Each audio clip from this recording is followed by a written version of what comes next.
Mchungaji, bwana asifiwe. Amina. Habari hapa nyumbani? Haya, ni salama. Aisee, mnaendeleaje? Vizuri. Familia? Mungu mwema, karibu. Aisee, asante mchungaji.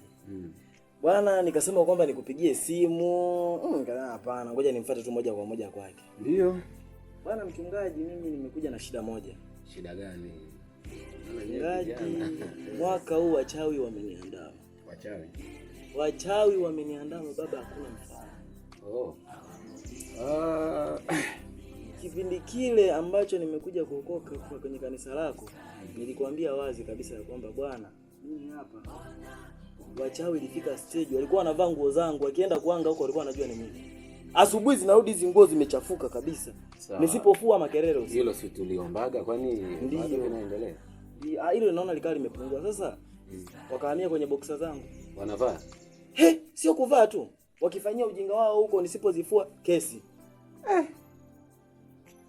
Sasa changamoto sasa. Kitu ambacho kimekuja kuniumiza mimi pastor. Wameingia mpaka kwenye viporo. Asubuhi unakuta usiku nimepika chakula changu vizuri, kwamba asubuhi niwahi shambani, wanakula mpaka viporo. Kwanza nikupe pole. Sawa. Japo hata uvaaji wako ni wa kiuni sana. Toa kwanza hiyo kwa ni mambo ya vijana. Sasa vipi fungu la 10 unatoa? La 10 baba. Unatoa hivyo hivyo. Unatoa hivyo hivyo. Unakujaga wewe. Hapo nisiseme uongo. Wewe unausulia? Lakini tusifike mbali mchungaji. Ngoja. Bado unausulia? Ibada mara mwisho nilikuja mwezi ujao, lakini kulikuwa na changamoto ambayo ilijitokeza. Kwa hiyo nikaa nimeshindwa kufika kanisani baba. Au umeanza uoni?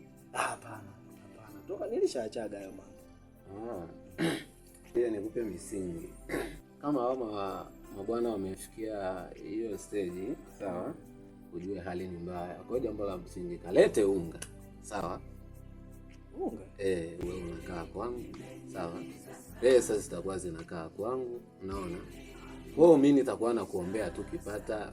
Si unajua mimi kama natumia, unabarikiwa, natumia unabarikiwa. Maana vikikaa huko vitakuwa vinaliwa na majini. Si au unasemaje? Sasa mchungaji, kwa familia ulionayo, alafu nasema kwamba anaunga uga unakaa kwako.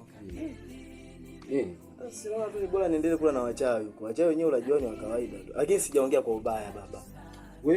Sasa wewe ambacho hujaelewa ni kipi? Yaani unavyosema kwamba unga uje ukae kwako. Alafu na pesa nikizipata zije zikae kwako. Yaani sinashindwa kuelewa hapo katikati pana kitu gani. Kwa hiyo unaona ni kama mimi mchungaji omba au mchungaji njaa?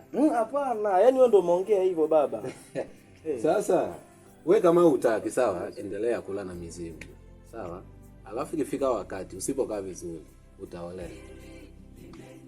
Sasa mchungaji, naomba nikalitafakari hili swala. Nikalitafakari. Nikalitafakari. Kwamba ni wazo jema kusema kwamba